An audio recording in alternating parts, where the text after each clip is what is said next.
Bom dia a todos.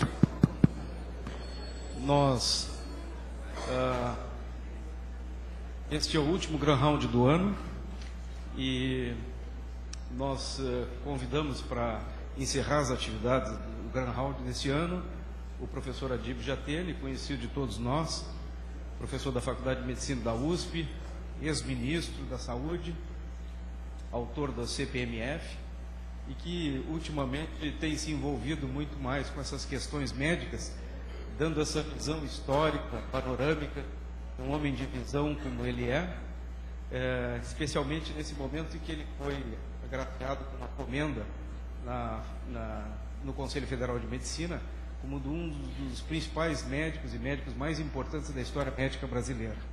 Isso foi, não faz muito tempo, né, professor? Esse ano. Nós então trouxemos o professor para discutir exatamente esse assunto. Ele vai fazer uma apresentação e depois nós deixamos os minutos finais para as perguntas e a discussão. Antes de passar a palavra para o professor Adib, eu queria projetar a nossa enquete, a nossa pesquisa com relação ao futuro do Grand Round do ano que vem. Então, nós fizemos eu acho que uma boa parte de vocês recebeu isso via intranet e internet, e a que nós formulamos é o seguinte: para o ano de 2013, você gostaria que o Grand Round das quartas-feiras fosse realizado às 11 horas ou ao meio-dia com lunchbox? O que vocês acham que ganhou? Pode projetar? 66% dos votantes e do universo de 228 indivíduos, nós não temos aqui separado professores e alunos, votaram por o Grand Round iniciar em março, a partir do meio-dia, com lunchbox. É um lunchbox que se inspira na dieta da emergência. O que vocês acham? Aquela que os doentes recebem. Um protocolo suvalã, um suquinho e um sanduíche, não tá bom? Tá bem, né? É o que os pacientes da emergência recebem, nós vamos desfrutar isso ao meio-dia. Muito bem. Professor Adib, a palavra é sua.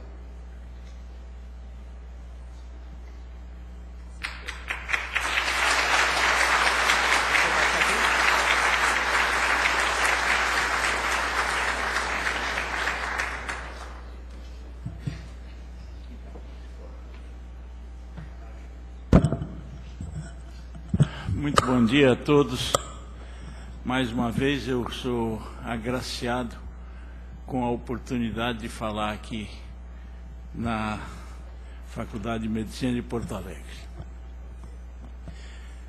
A palestra que me propuseram é hoje um assunto muito complicado e eu vou tentar colocar da melhor maneira possível, deixando para as discussões os aspectos que vocês julgarem oportuno. Me projeta o primeiro slide. O ensino médico começou no Brasil em 1808. E de 1808 a 1948, que foi o ano que eu ingressei na Faculdade de Medicina, nós tínhamos faculdades. Eram 10 federais, 2 estaduais e uma privada, que era a Escola Paulista de Medicina, posteriormente federalizada. Eram, portanto, 13 faculdades. Seguinte, de 1948 a 1960, nós criamos 17 faculdades, chegando ao número de 30. 10 federais, 3 estaduais, 4 privadas, sendo 3 confessionais. Seguinte, no período considerado da Revolução de 64, nós construímos ou iniciamos 47 faculdades. E pela primeira vez, as faculdades privadas tiveram maior número, ou foram em número mais significativo. Nós tivemos 11 federais, 8 estaduais, 2 municipais e 26 privadas. Houve uma enorme reação nessa época, pelo número de escolas privadas, por instituições que não tinham tradição na área da saúde e considerado como com dificuldade para oferecer o curso necessário. Essa reação foi muito forte, de modo que de 1979, seguinte, a 1996, apenas 5 faculdades foram criadas, das quais 3 privadas, uma federal, uma estadual. Então nós chegamos a 96 com 82 faculdades de medicina, havendo um grande questionamento sobre boa parte destas faculdades. Na época, em 88, eu fazia parte do Conselho Regional de Medicina e eu sugeri que pensássemos em fazer um exame ao final do curso. E o meu argumento era o seguinte: quem autoriza o exercício profissional não é o diploma. Quem autoriza o exercício profissional é a carteira profissional, fornecida pelos conselhos regionais de medicina. Ora, se os conselhos regionais de medicina, naquela época, discutiam a qualidade do curso de muitas das faculdades existentes, e nós tínhamos faculdade no interior do estado do Rio de Janeiro, que tinha 300 vagas, que liberavam os seus alunos no 5º ano para buscar estágio em 7 estados, não era razoável que o Conselho Regional de Medicina entregasse a estes indivíduos que sabidamente estavam mal formados a autorização para o exercício profissional. Essa proposta causou uma grande celeuma e se resolveu, na época, constituir um grupo interinstitucional. Foram 11 instituições que se reuniram sob a sigla SINAEM, que se propunha a ajudar as faculdades a se equiparem, a se estruturarem, etc., porque o argumento era que o aluno não tinha culpa. O problema eram as faculdades. Então, vamos ajudar as faculdades. Eu, na época, fui ouvido e eu disse: olha, eu não sou contra, pode fazer, mas eu sou cético em relação ao resultado. E o que aconteceu, seguinte, foi que de 1996, até 2011, foram criadas 103 faculdades de medicina, das quais 72 privadas. Então, nós que tínhamos 82 faculdades de medicina em 96, em 2011 nós tínhamos 185. Na verdade, foram mais 187. E esse surto de faculdades começou e foi desencadeado aqui no estado pela abertura da UBRA. A UBRA fazia uma enorme pressão, eu resistia no Ministério da Educação quando o ministro, no Ministério da Saúde, quando o ministro da Educação me telefonou. Disse: você sabe, eu sou gaúcho, a UBRA está fazendo muita pressão. Eu disse: não ceda, porque se você ceder, tem mais 20. Na verdade, não vieram mais 20, vieram mais 103. E agora, no dia 5 de junho deste ano, o governo promulgou algumas portarias, criando mais 9 faculdades privadas e 18 cursos em universidades federais, o que eleva o número de escolas a mais de 200. Seguinte, foram 18 cursos em universidades federais e 9 privadas, o que eleva o número de escolas a 212. Seguinte. Então, nós temos 63 federais, com os 18 cursos, 27 estaduais, 7 municipais e 115 privadas. Seguinte, as criadas agora no dia 5 de junho, poderia ser feita, ser interpretada como uma possibilidade de corrigir distorções, etc., o que não é verdade. Na verdade, aumentou a distorção. Por quê? Porque veja que Votuporanga foi criada com 60 vagas e mais 2 faculdades em São José do Rio Preto, que já tinha uma faculdade. Na regional de São José do Rio Preto tinha uma faculdade em Rio Preto, uma em Catanduva e uma próxima de Votuporanga, em Fernandópolis. Quer dizer que a regional de São José do Rio Preto ficou com 6 faculdades, a cidade de Rio Preto com 3 faculdades, oferecendo uma vaga para 3.000 e poucos habitantes. Minas Gerais, que já tinha um excesso de vagas, criaram mais 2 e criaram 3, porque Betim e Belo Horizonte, Cajazeiras, na Paraíba, lá já tinham um excesso de vagas, criaram mais uma.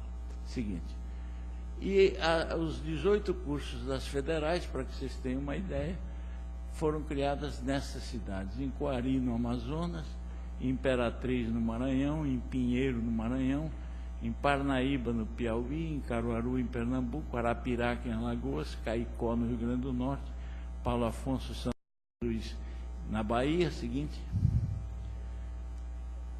Sinop, em Mato Grosso, Rondonópolis, em Mato Grosso, Três Lagoas, em Mato Grosso do Sul, mais uma em Diamantina, e Teoflotone, e São João del Rei, e Alfenas, em Minas Gerais, e no Rio Grande do Sul, a Faculdade de Passo Fundo. Seguinte, de maneira que hoje não há nenhuma unidade da federação que não tenha pelo menos uma escola de medicina. A região norte, que compreende o Acre, Rondônia, Amazonas, Roraima, Pará, Amapá e Tocantins, tem 1.592 vagas. E se os senhores olharem, verificam que o Pará tem 390 vagas, Tocantins tem 300 vagas, Rondônia tem 230 vagas. Mas se nós colocarmos o seguinte, esse número de vagas por milhão de habitantes, nós vamos ter que o Pará tem 52 vagas por milhão de habitantes, o Tocantins tem 232 vagas por milhão de habitantes, Rondônia tem 152 vagas por milhão de habitantes, e os demais estados também numa concentração bastante satisfatória, sendo que a média nacional é 90 vagas por milhão de habitantes. o Pará é o estado que aparece numa situação desconfortável. Seguinte, o Nordeste, nós temos 341 vagas no Maranhão, 422 no Piauí, na Paraíba tem 490, na Pernambuco tem, está difícil ler daqui, a Bahia tem 803 vagas, o Ceará tem 602 vagas. Colocando essas vagas por milhão de habitantes, para que fique bem clara a desigualdade destas escolas, seguinte, nós temos a Bahia numa situação muito desconfortável, com 54 vagas por milhão de habitantes, quase igual ao Pará. A Paraíba com 160 vagas por milhão, Pernambuco 70 e poucas vagas por milhão, o Piauí com 134 vagas por milhão, o Maranhão com 53, ou seja, não tem nenhum critério na distribuição destas faculdades mostrando que não houve nenhuma justificativa para muitas destas escolas. Seguinte, a mesma coisa acontece na região centro-oeste. Mato Grosso do Sul tem 300 vagas, Mato Grosso tem 280, Goiás tem 230, Brasília tem 276. Quando se coloca por milhão de habitantes, seguinte, se verifica que Goiás é o estado que tem a menor concentração de vagas, tem 38 vagas por milhão de habitantes, quando a média nacional é 90. E na região como um todo tem 78 vagas por milhão, Brasília ficando com 105. Seguinte, na região sudeste, onde estão localizados o maior número de escolas, nós temos 2.940 vagas em Minas Gerais, 3.126 vagas em São Paulo, 2.636 vagas no Rio de Janeiro e 500 vagas no Espírito Santo. O que dá 902 vagas. Quando nós colocamos isso por milhão de habitantes, a situação se modifica. Seguinte, o Rio de Janeiro tem 164 vagas por milhão de habitantes, Espírito Santo 143, Minas 146 e São Paulo 75. Então, embora São Paulo tenha o maior número de escolas, maior número de vagas, quando se coloca por milhão de habitantes, São Paulo fica numa situação de pelo menos metade dos demais estados. Na região sul, seguinte, na região sul, o Rio Grande do Sul tem 782 vagas, Santa Catarina 490, Paraná 868, 2.140 vagas ofertadas. Quando se põe por milhão de habitantes, seguinte, nós temos a região sul com uma média de 77, é uma das médias mais baixas, abaixo da média nacional, mas 71 vagas no Rio Grande do Sul, São Paulo tem 75, lembra? 80 vagas na Santa Catarina e 81 vagas no Paraná. Seguinte, de maneira que quando nós olhamos o país como um todo, existem 17 mil vagas ofertadas oficialmente. Na prática, esse número é maior. Por quê? Porque existem as cotas, que muitas faculdades colocam as cotas como um excesso. E existe o ProUni, que muitas faculdades colocam as vagas de ProUni como além do número de vagas que está determinado, o que chega a perto de 20 mil vagas hoje no país. 1.592 na região norte, 4.000 na região nordeste 1.086 na região centro-oeste, 9.202 na região sudeste e 1.358 na região sul. Seguinte, quando nós colocamos isso por milhão de habitantes, a região norte tem 103 vagas por milhão, a região nordeste 69 vagas por milhão, centro-oeste 78, sudeste 113 e sul 77. Seguinte, em 2010, essa era a concentração de vagas por estado. O Tocantins é quem oferecia o maior número de vagas. São uma vaga para 4.068 habitantes.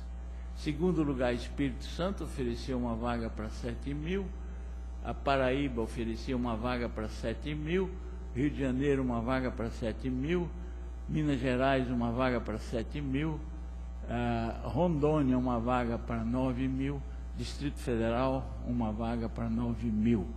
Isso considerando como excesso de oferta. Aqui na média estão desde Sergipe, Rio Grande do Norte, Mato Grosso do Sul, Piauí e Santa Catarina. Depois São Paulo, que oferecia uma vaga para 15.000, Roraima, que oferecia uma vaga para Alagoas, e até nós chegamos ao Maranhão, que é o pior de todos os estados, que oferecia uma vaga para 36.000.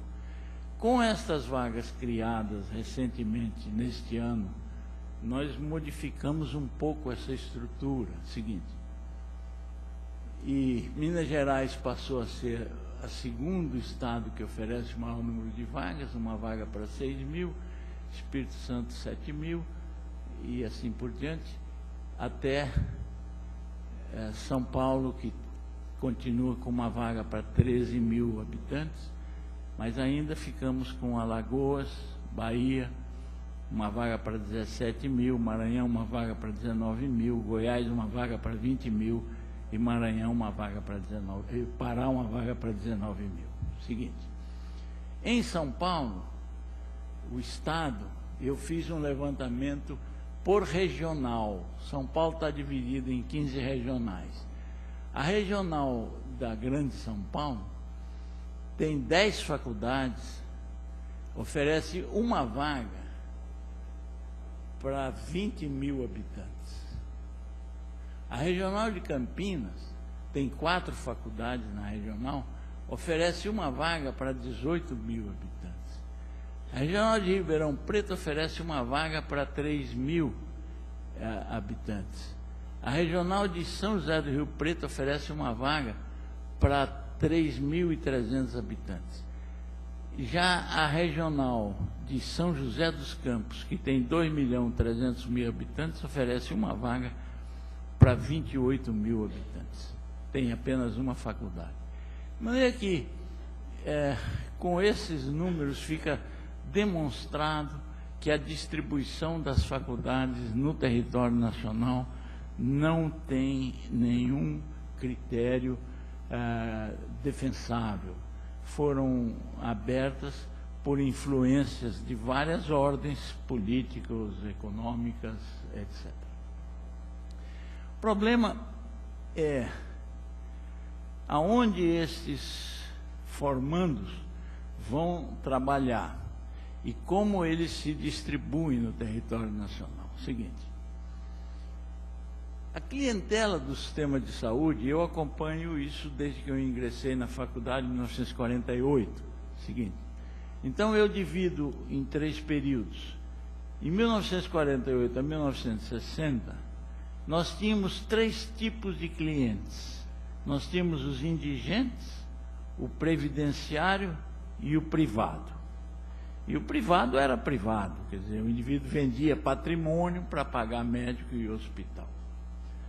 O previdenciário era coberto pelos 7 institutos de previdência existentes na época, e o indigente era aquele que se servia da caridade pública, geralmente nas santas casas de misericórdia, mantidas pela população. Só que nessa época, o avanço científico e tecnológico era limitado. E esses hospitais, mesmo os privados, tinham um recurso bastante reduzido. Em 1960, aconteceu uma coisa importante. Aliás, antes, em 56, mas se consolidou em 1960. Seguinte, que foi o aparecimento dos convênios.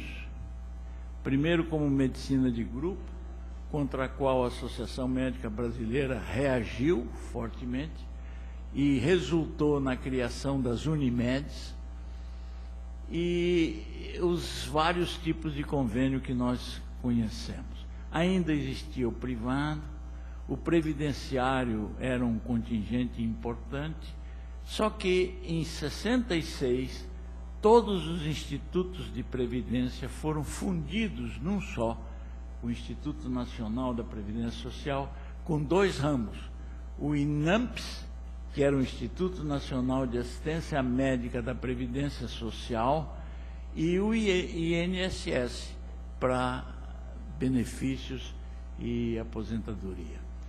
E ainda existia o indigente. Esse quadro permaneceu durante esse período até 1988, quando nós tivemos a Constituição. Antes da Constituição, na 8ª Conferência Nacional de Saúde, se discutiu muito a presença do indigente. Por quê? Porque a Previdência Social, que chegou a cobrir 76% do orçamento da saúde, como não tinha hospitais próprios em vários estados, e os hospitais que tinham eram insuficientes, começou a fazer convênios com as santas casas. E aí o resultado é que a sociedade que sustentava as santas casas, que dava atendimento aos indigentes, como as santas casas começaram a ter doentes da Previdência, pagos pela Previdência, a sociedade se retraiu e deixou de suplementar essas instituições. De maneira que o indigente ficava numa situação muito difícil e as instituições da época defendiam o direito do indigente a ter atendimento. E na 8ª Conferência Nacional de Saúde, que foi feita em 86, no Ginásio de Esportes de Brasília, surgiu a ideia de que a saúde era um direito do cidadão e um dever do Estado. E isso foi consagrado, o seguinte, na Constituição, em que desapareceu o indigente. O indigente virou SUS. E o previdenciário virou SUS.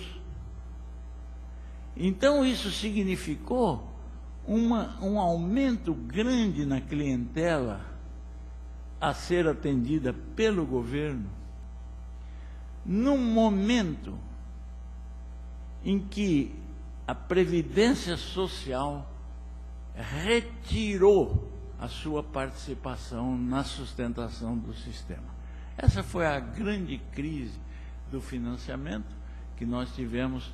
Em 93 era presidente da Previdência Social, era ministro, o que foi governador aqui no estado, Antônio Brito, e ele estabeleceu que nenhum tostão da Previdência seria destinado à saúde. Foi quando se criou o COFINS, participação sobre o lucro líquido, enfim, uma série de tributos para conseguir manter o sistema funcionando. Para que vocês tenham uma ideia, em 89, o sistema dispunha, em dólar da época, bilhões de dólares. Em 93, dispunha de 6,5 bilhões de dólares. Para ter ideia do que houve de redução do orçamento do sistema.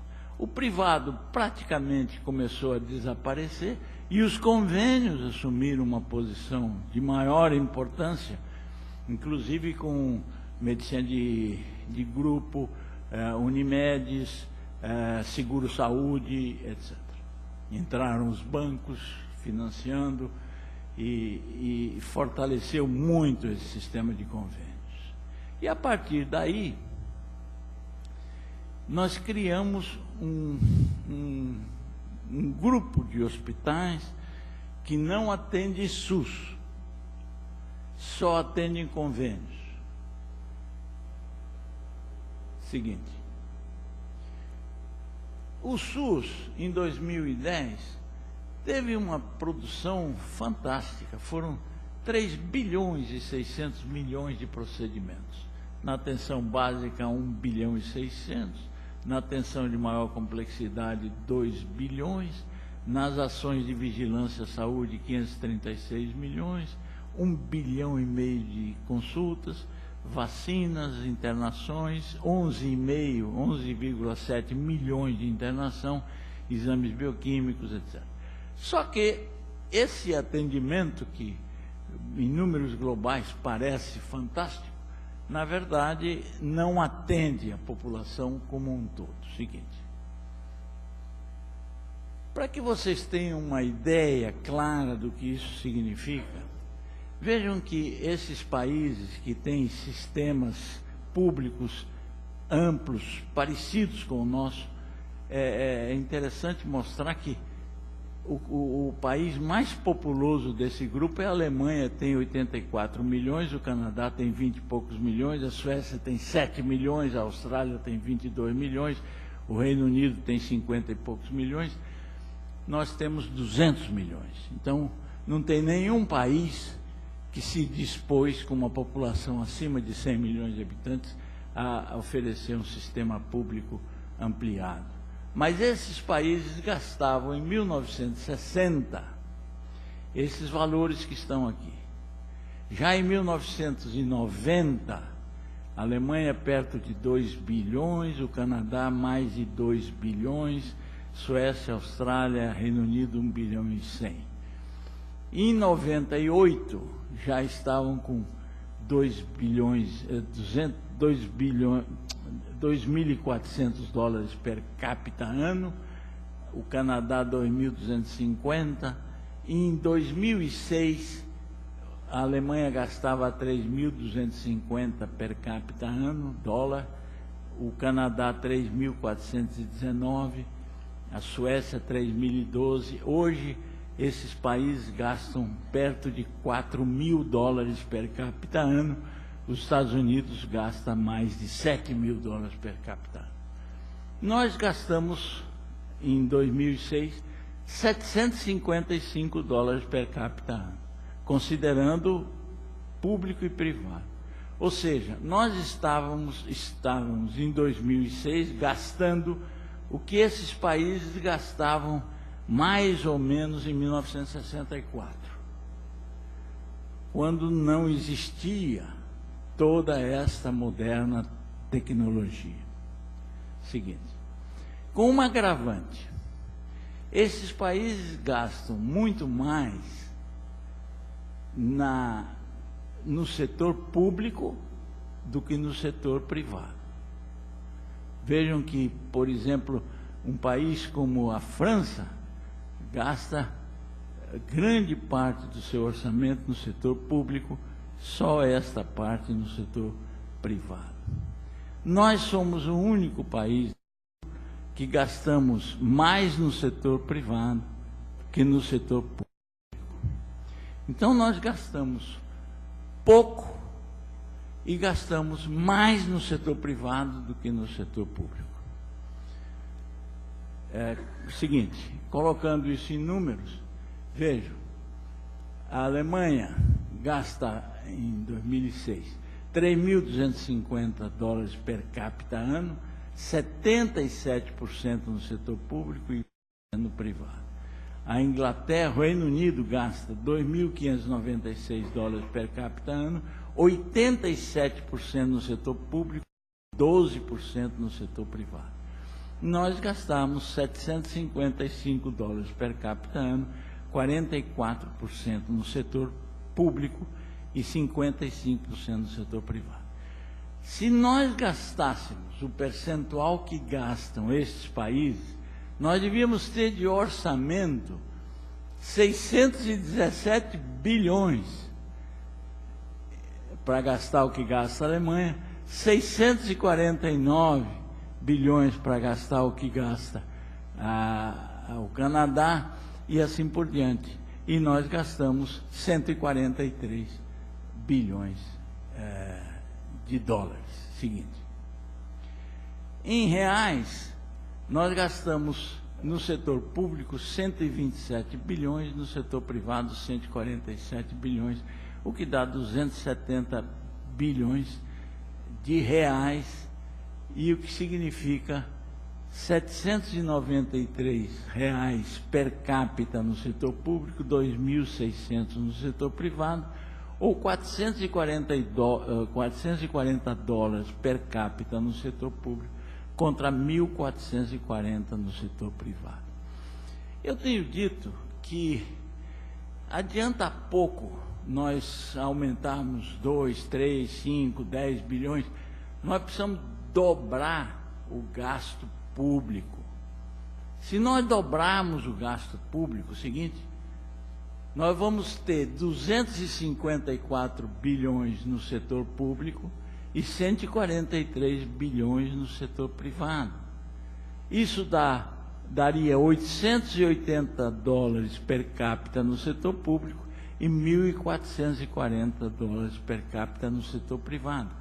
Ainda assim, se nós dobrarmos o gasto público, nós vamos ficar praticamente com quase a metade do gasto do setor privado. O problema é saber se nós temos condições de dobrar. Eu trago para vocês aqui o seguinte, a situação que se ficaria com essa dobra do sistema. Quer dizer, nós ficaríamos com 1.140 dólares per capita ano, 63,9% no setor público e 36% no privado. Ainda assim, nós não alcançamos a distribuição dos outros países, mas ficamos próximos. O problema é saber se nós temos de onde tirar. Seguinte, eu trago para vocês aqui uma visão geral do orçamento da União. A União, no ano passado, teve um orçamento de 1.940 bilhões.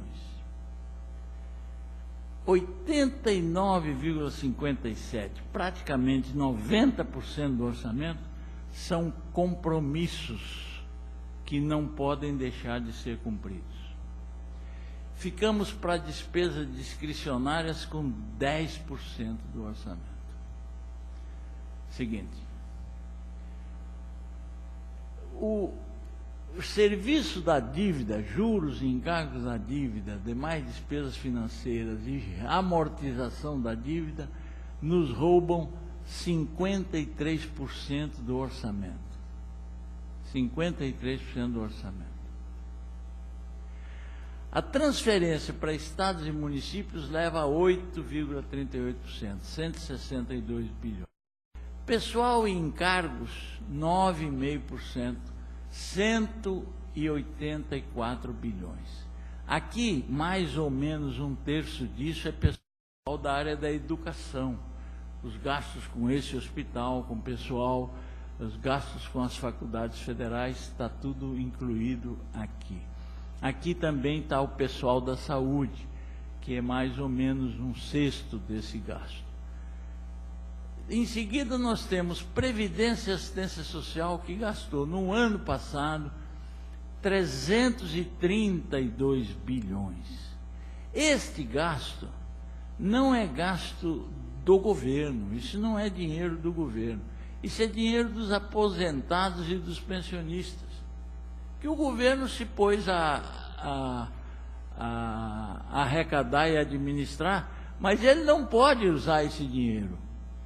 Esse dinheiro tem destinação específica.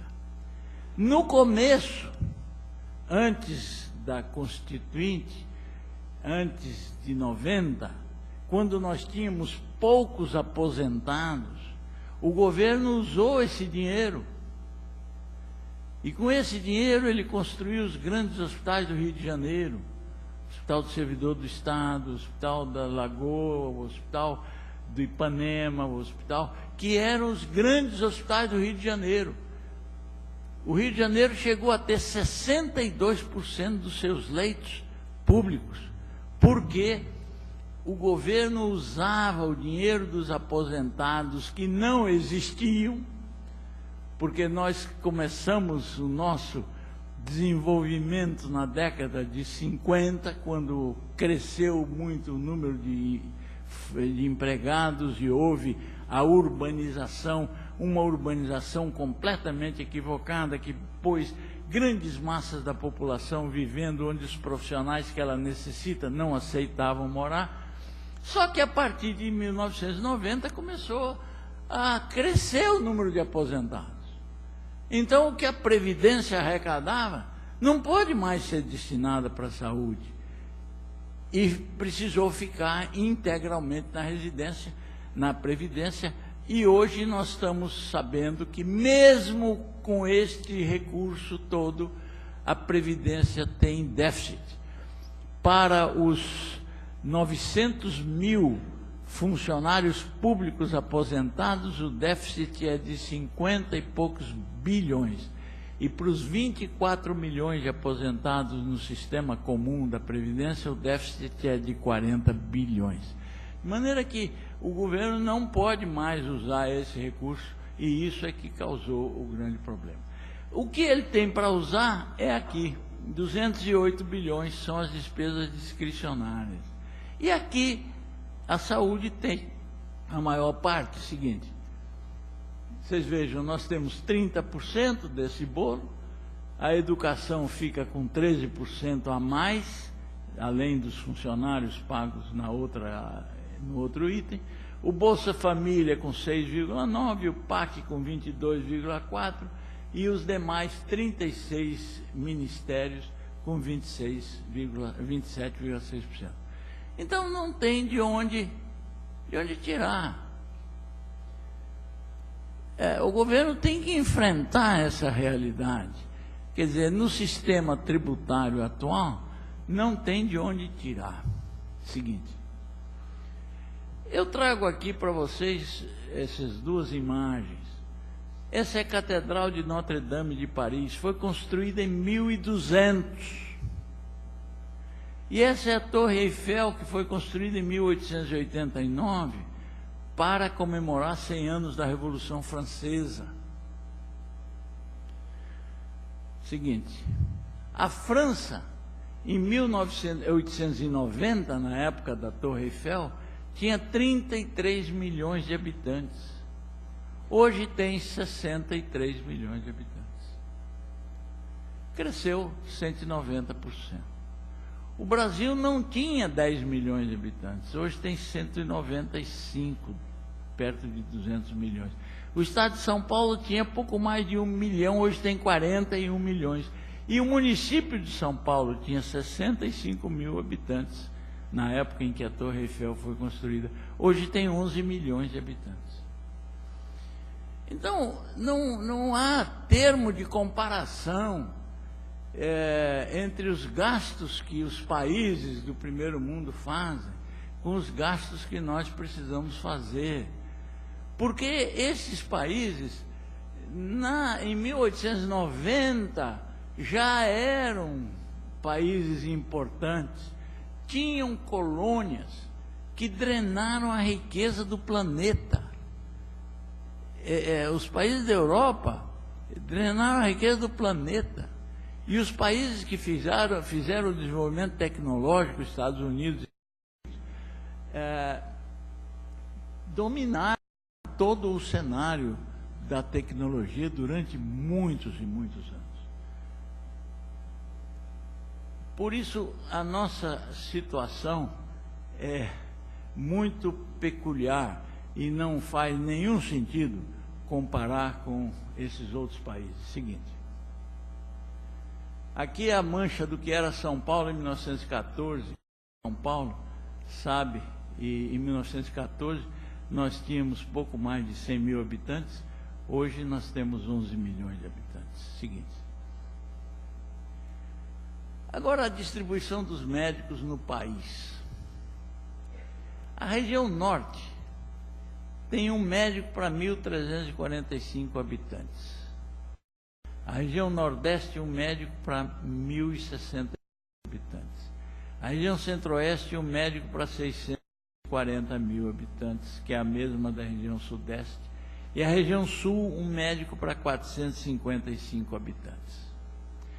Só que essa população, esses médicos se distribuem de uma maneira diferente. A distribuição não é uniforme. As capitais da região norte concentram 62% dos médicos e tem 30% da população. A região nordeste, as capitais concentram 67% dos médicos e tem 21% da população. A região centro-oeste concentra 69% dos médicos e tem 37% da população. A região sudeste tem um pouco mais de equilíbrio e a região sul é a mais equilibrada do país. Obrigado.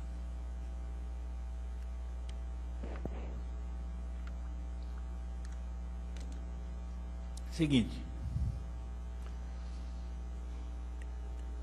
Os vários países têm, a Alemanha, 3,54 médicos por 1.000 habitantes, a Argentina tem 3,36, nós temos 1,95. Seguinte, só que nas capitais, nós temos já o Distrito Federal, com 4 médicos por 1.000 habitantes, e praticamente nós temos 6 estados acima da média de 1,95. Se nós olharmos as capitais, seguinte, esse é o dado da demografia médica publicado pelo Conselho Federal de Medicina.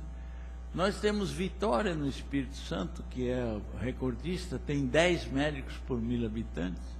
Porto Alegre tem mais de 8 médicos por 1.000 habitantes. Florianópolis,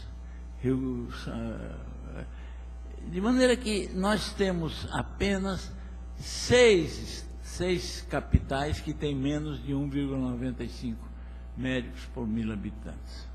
Seguinte, isso faz supor que as capitais também serviram de médicos. Então, por isso que as pessoas dizem, não, os municípios longínquos, os municípios remotos que precisam de médico. Não é verdade. Aonde precisa de médico é na periferia da grande cidade. Eu fiz esse estudo em 99 em São Paulo. São Paulo tinha 10 milhões de habitantes, estava dividido em 96 distritos. E eu dividi os distritos que tinham mais de 6 leitos por 1.000 habitantes, mais de 3 leitos por 1.000 habitantes, de 3 a 40, seguinte, e consegui esse dado. 25 distritos, onde viviam 1.854.000 pessoas, possuíam 120 hospitais, praticamente 13 leitos por 1.000 habitantes. Por outro lado, 71 distritos, onde viviam 8 milhões de habitantes, com 50 hospitais, 0,6 leitos por 1.000 habitantes. Então é uma desigualdade fantástica. Se nós pretendêssemos colocar 2 leitos por 1.000 habitantes aqui, que é o mínimo do mínimo, nós precisaríamos de 12.000 leitos. 12.000 leitos são 60 hospitais de 200 leitos.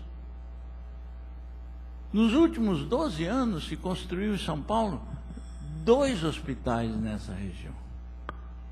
De maneira que nós estamos muito longe de resolver o problema da população. E aí vem a grande temática seguinte, que seria o programa de saúde da família.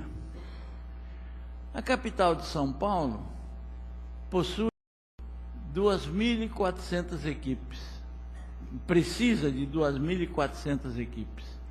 Tem 1.271 equipes, tem 52%, cobrindo 52% da população. As 2.400 equipes cobririam 80% da população. Então, na capital de São Paulo, nos faltam mais de 1.200 equipes de saúde da família. E para estas equipes, nós temos dificuldade de contratar médicos para muitas delas. Então vejam que a deficiência do médico não é no interior longínquo do país. A deficiência do médico é na periferia de São Paulo, é na periferia do Rio, é na periferia de Salvador, é na periferia de todas as grandes cidades do Brasil e das áreas metropolitanas. Bem, eu acho que é o seguinte. Bom, vejam bem, qual é o problema que nós enfrentamos? Nós enfrentamos o problema de que grande parcela da população não tem acesso a médico. Não tem acesso a médico. Embora o número de escolas seja grande, embora o número de médicos formados seja grande, a população não tem acesso. E aí, eu tenho feito um exercício para saber que médico está sendo formado no país e para onde eles estão sendo destinados. E eu cheguei à conclusão de que as faculdades de medicina estão preparando candidatos para residência médica. Muita gente acha que o indivíduo precisa fazer residência médica. Ok. Só que a residência médica desemboca nas especialidades. Quem faz residência médica vai fazer especialidade. Ele não vai trabalhar com a população. Então, não resolve o problema. Como é que nós vamos poder ter médicos que trabalhem com a população sem utilizar a alta tecnologia, cobrindo 80% da necessidade, deixando a alta tecnologia por 20% que precisa dela? É muito difícil. Se nós mantivermos a situação atual, nós conseguirmos cobrir a necessidade da população. Acontece que o médico existe para atender a população. Por isso, eu tenho feito o seguinte exercício. Quando eu estudei medicina, que no ano que vem eu completo 60 anos de formado, o curso médico era de 6 anos. O conhecimento era muito limitado. Mas nós aprendíamos a fazer diagnóstico com a história clínica, com o exame do doente e muito poucos recursos. Esse sistema continua válido. Claro que, se eu puder utilizar a alta tecnologia, os exames vão fazer o diagnóstico. Mas aí não é o médico que faz o diagnóstico, são os exames. Esses exames são indispensáveis nas especialidades, mas são inteiramente dispensáveis no atendimento da população, que precisa ter acesso a esse profissional. Por isso, eu tenho proposto, e fiz essa proposta na última reunião da Associação Brasileira de Educação Médica, que nós criemos um pré-requisito para a residência médica. Que o médico formado tenha que trabalhar 2 anos no Programa de Saúde da Família, supervisionado pela sua escola.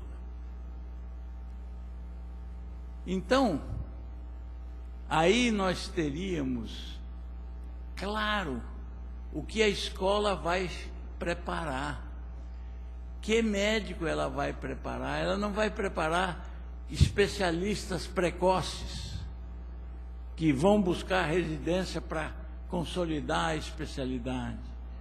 Ela vai preparar o médico que é capaz de atender a população. E o médico hoje não vai para esses postos porque ele tem medo de enfrentar a população. Ele não foi preparado para fazer diagnóstico sem usar a alta tecnologia.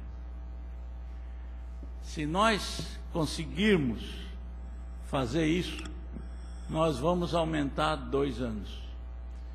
Não é um excesso, considerando que há 60 anos atrás o curso era de 6 anos e continua de 6 anos. Só que a escola vai ter que mudar o perfil, porque os professores titulares hoje, que são os detentores do ensino, são todos especialistas. Qualquer concurso que tem valor é o número de trabalhos publicados, é a repercussão, não sei o quê, é o índice não sei o quê.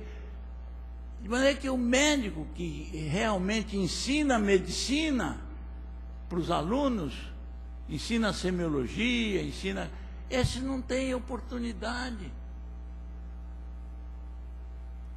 Ora, eu acredito que os especialistas são indispensáveis para formar especialistas, para trabalhar na pós-graduação, mas não na graduação.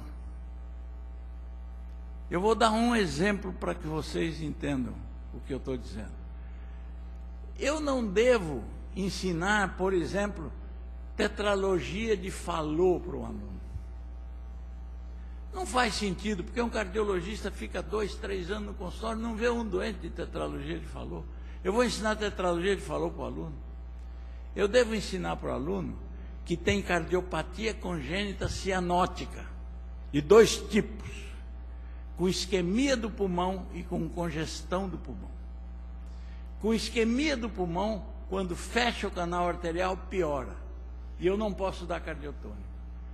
Com congestão do pulmão, quando baixa o padrão fetal da circulação pulmonar, piora. E eu devo dar cardiotônico. E encaminhar. Encaminhar. É só isso. Então, o ensino médico deve mudar. Nós temos que ensinar não a especialidade, mas da especialidade o que o médico prático não pode deixar de saber. Especialmente pronto-socorro, emergência.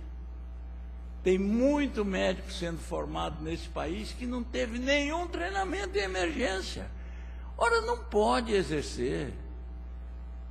Isso tem que ser corrigido.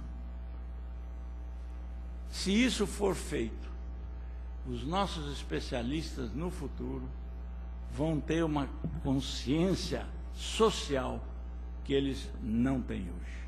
Muito obrigado.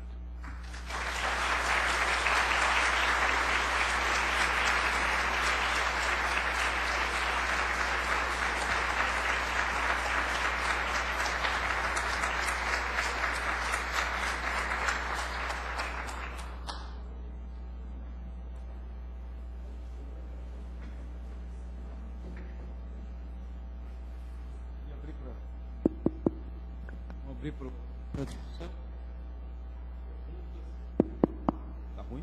Alô? Melhorou. Alguma pergunta da plateia? Professor Marchetti.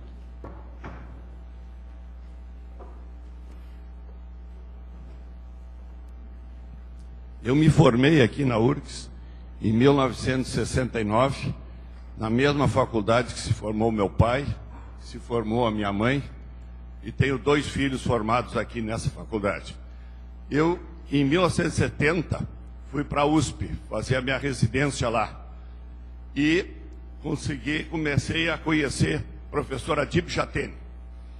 E fiquei 7 anos lá, acabei auxiliar de ensino da USP, mas vim embora para o Rio Grande do Sul, porque aqui tinha o Grêmio e eu estava sentindo muita falta. Mas aprendi lá, nesses 7 anos que eu fiquei lá, a admirar o professor Adib Jatene. Era um dos meus heróis. E hoje eu diria que se eu tivesse que escolher, tirando o futebol, a pessoa que eu mais admiro é o professor Jatene, por tudo que eu vi ele fazer nesse tempo todo que eu aprendi a conhecer e ver como é que ele pensa, super especialista na sua área, mas com uma visão ampla da medicina no seu interior. E eu vou lhe fazer uma pergunta que poderão achar jocosa, mas me contaram isso e eu nunca tive certeza se isso é verdade ou não. E eu gostaria de saber se o senhor pode me responder essa pergunta. Diz que quando o Lula foi eleito pela primeira vez presidente, lhe chamou no gabinete e lhe convidou para ser o ministro da Saúde. E o senhor disse: aceito com muito grado ser o ministro da Fazenda. Ele disse: não, o senhor não entendeu bem, eu não falei da Fazenda, eu falei da Saúde.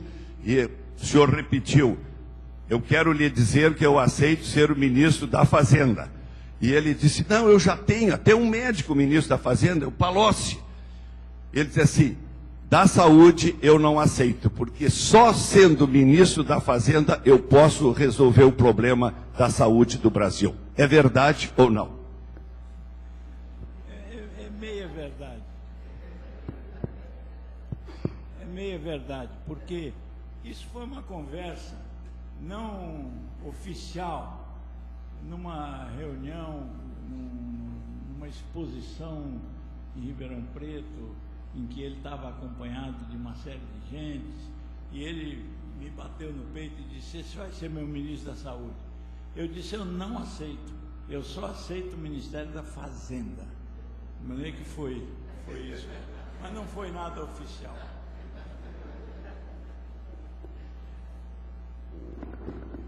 Mais alguma pergunta?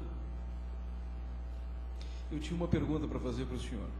Eu li que o senhor é de Chapuri, nasceu no Chapuri, no Acre. Já que nós estamos falando aí de ensino médico, como é que um sujeito sai de Chapuri, no interior do Acre, e chega a ser uma das maiores expressões médicas da história da medicina brasileira? Não, eu saí de Chapuri, menino ainda, quer dizer, minha mãe ficou viúva, quando meu pai morreu, eu tinha 2 anos. E ela ficou no Acre ainda mais uns 7 anos. E depois ela veio para Uberlândia. O curioso é que nós saímos do Acre em 7 de fevereiro e chegamos em Uberlândia no dia 7 de abril. Gastamos 2 meses nessa viagem. E depois eu fiz ginásio e vim estudar em São Paulo, de maneira que eu fiquei aqui. Foi uma trajetória que muita gente faz. Você sai do local de origem, vem para uma região mais diferenciada. Eu comecei na Faculdade de Medicina da USP e o meu projeto era voltar para o Acre. Eu não estudei medicina para fazer cirurgia cardíaca. Eu estudei medicina para voltar para o Acre. Eu queria fazer um ano de saúde pública e voltar para o Acre. Acontece que eu tinha que aprender um pouco de cirurgia. Então eu entrei num grupo que era chefiado pelo professor Zerbini e que não tinha praticamente estudantes. Os estudantes não gostavam do grupo, porque naquela época os estudantes é que instrumentavam as operações, não tinha essa figura do instrumentador. E por isso, como as operações eram grandes e tal, os estudantes não gostavam do grupo. E só tinham 2 estudantes, um era o Iseu Costa, que virou professor titular aqui em Curitiba, e o outro era o Zamor e eu. Só que os assistentes desse grupo não se interessavam por coisas pequenas. Apendicite, hérnia, essas coisas. Eles tinham interesse em cirurgia torácica. Então, o estudante tinha uma oportunidade enorme de trabalho e de realizar. Como não tinha residente, estava começando a residência, cada enfermaria tinha um residente por ano. Os alunos interagiam com os professores. Hoje os alunos são auxiliares do residente. Naquela época era diferente. Tanto que eu defendi na Faculdade de Medicina que o hospital universitário da USP não tivesse residente. Então, os alunos interagem com os professores. O curioso é que nas formaturas, todos os homenageados são do HU, do Hospital Universitário, porque eles interagem diretamente com os alunos. A residência tem muitas vantagens e tem algumas desvantagens. Essa é uma das desvantagens. Prolonga a formação, desnecessariamente, sem formar o médico que é necessário. Pois não, professor Barbato. Eu queria que o professor contasse para nós um aspecto importante para a população brasileira, quando o senhor, como ministro, fez o diagnóstico de que sem dinheiro era impossível fazer uma gestão que contemplasse todas as necessidades do povo brasileiro. E o senhor foi atrás de recursos e recebeu a resposta de que eles não existiam. E o senhor fez um estudo aprofundado que desembocou na CPMF e que teve, num primeiro momento, uma repercussão bastante interessante, porque ela mostrou que havia um caminho de onde se buscar recursos, e justamente recurso de quem tinha possibilidade de contribuir. E aí houve uma reação de algumas figuras do Brasil. Eu gostaria que o senhor contasse o que a CPMF causou e por que as pessoas reagiram e quem reagiu. Olha, essa é uma história interessante, porque quando eu assumi o Ministério, eu fiz um levantamento e não dava. Quer dizer, tinha algumas ações que nós planejávamos fazer. Uma delas era erradicar o Aedes aegypti. Na época dava, porque a ocorrência do mosquito era em pouco mais de 900 municípios. A ideia era deflagrar uma fase de ataque que começasse simultaneamente nos 900 municípios, com mobilização, população, estudantes, etc. A outra era reduzir os números da malária aos números que tinha de 100 mil pacientes ano, nós estávamos em 600 mil. E a ideia era baseada em que em Serra Pelada e em Tucuruí, onde a malária é endêmica, não teve malária. Apesar de todo aquele pessoal de Serra Pelada, não teve malária. Por quê? Porque todo indivíduo que entrava na Serra Pelada fazia exame de gota espessa. Se tivesse, era tratado. E a partir daí eles controlavam as febres, porque a febre da malária, na primeira semana, não contamina o mosquito. Então o indivíduo que tinha febre era isolado e tratado, não teve malária. Só que os garimpos não tinham nenhum controle. E na época das enchentes, quando eles voltavam para as cidades, como nas cidades tinha mosquito e eles tinham malária, aí a malária se espalhava. Então nós queríamos controlar os garimpos, fazer um sistema. A outra coisa, nós queríamos reduzir a mortalidade infantil à metade. E o quarto objetivo era revalorizar os procedimentos. Vocês se lembram que na época a consulta médica era R$ 2,50. Eu recebi uma carta de um médico de 73 anos contando uma história que ele foi engraxar o sapato e perguntou para o engraxate quanto é que ele cobrava. Ele disse R$ 2,50. Ele disse, pois isso é que eu cobro da consulta para o SUS. Ele disse, mas eu recebo na hora, ainda ganho gorjeta. De maneira que era uma situação até ridícula. Bem, então eu fui ver orçamento, porque eu sempre estudei muito orçamento, eu fiz toda a minha carreira no serviço público. O Barbosa sabe, eu trabalhei no Instituto de Cardiologia do Estado, no Hospital das Clínicas, e sempre vinculado com orçamentos, etc. E eu fui estudar o orçamento da Secretaria do Ministério, e eu disse, com esse recurso não dá para fazer nada. Vai se manter o que está se fazendo, mais ou menos igual, e não dá para fazer nada, eu preciso de mais dinheiro. Aí fui falar com o presidente. Presidente, eu preciso de mais recursos. Ele disse, não tem problema, você fala com o Malan. O Malan era o ministro da Fazenda. Eu fui falar com o Malan, ele me disse, não, nós vamos fazer uma reforma tributária, daqui a 2, 3 anos a arrecadação vai aumentar muito e você vai ter o recurso que você precisa. Eu falei, eu não posso esperar 2, 3 anos, porque a coisa está crítica. Então, eu verifiquei que em 94 tinha um tributo que se chamava IPMF, Imposto Provisório sobre Movimentação Financeira. Esse tributo foi extinto em dezembro de 94. Não impediu a reforma do real.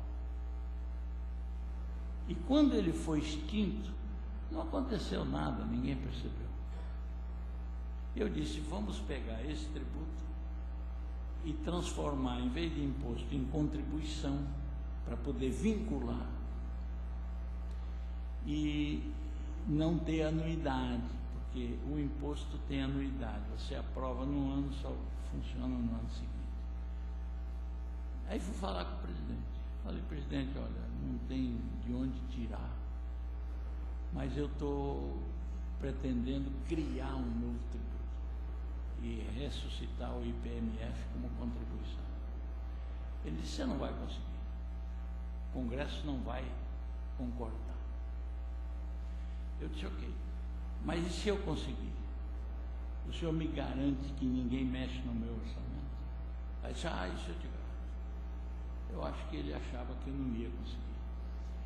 E eu fui trabalhar no Congresso, eu fui umas 50 vezes no Congresso, eu argumentava com os deputados o seguinte, quando eu fui na bancada do PMDB, o Temer, que hoje é vice-presidente, me chamou, segurou pelo braço e disse, ministro, todo mundo aqui é contra. Eu disse, eu sei, mas vou conversar. E eu explicava. E depois eu dizia assim, esse CPMF não é meu partido, não é meu clube, é a alternativa que eu encontrei. Se algum dos senhores tiver uma alternativa diferente, eu aceito. Mas eu gostaria que apresentasse a alternativa para eu aceitar. Como eles não tinham alternativa, foi indo e acabou sendo aprovado. Mas quando foi aprovado, a área econômica do governo achou que aquilo era um tributo. E como isso ia para o Ministério da Saúde, eles se viram no direito de reduzir as fontes que o Ministério tinha e retiraram um pouco mais do que a CPMF trouxe, o que esterilizou completamente o tributo. Então eu fui falar com o presidente, eu falei, presidente, no Congresso me diziam que isso ia acontecer, e eu dizia que não, porque eu tinha a sua palavra. Se o senhor não consegue cumprir a sua palavra, eu até entendo a sua dificuldade, o senhor vai me fazer um favor. Eu disse, o senhor vai pôr outro no meu lugar. Foi assim que eu saí. Porque o problema é que a área econômica do governo e a área econômica, de uma maneira geral, trabalha muito perto da riqueza. Eles não conseguem entender os problemas da pobreza. Ninguém que foi ministro da Fazenda vai ser consultor numa favela. Ele vai trabalhar num grande grupo econômico, num grande banco. Então eles estão perto da riqueza. Nós sempre trabalhamos com a pobreza, desde a faculdade. Por isso nós não cedemos às investidas da área econômica do governo. E eu tenho dito isso seguidamente. Eu não espero que a área econômica do governo, ou os economistas, de uma maneira geral, venham nos ajudar a gerar recursos para a saúde. Eles querem gerar recursos para as grandes obras. E eu tinha criado uma frase quando eu era secretário de Saúde de São Paulo e tive contato pela primeira vez com essa realidade da periferia. Eu ia nas assembleias populares na periferia, eu via aquela luta daquela gente para ter um lugar para vacinar os filhos e não tinha, etc. Eu criei uma frase que ficou sendo repetida. O grande problema do pobre não é ele ser pobre, é que os amigos dele todos são pobres.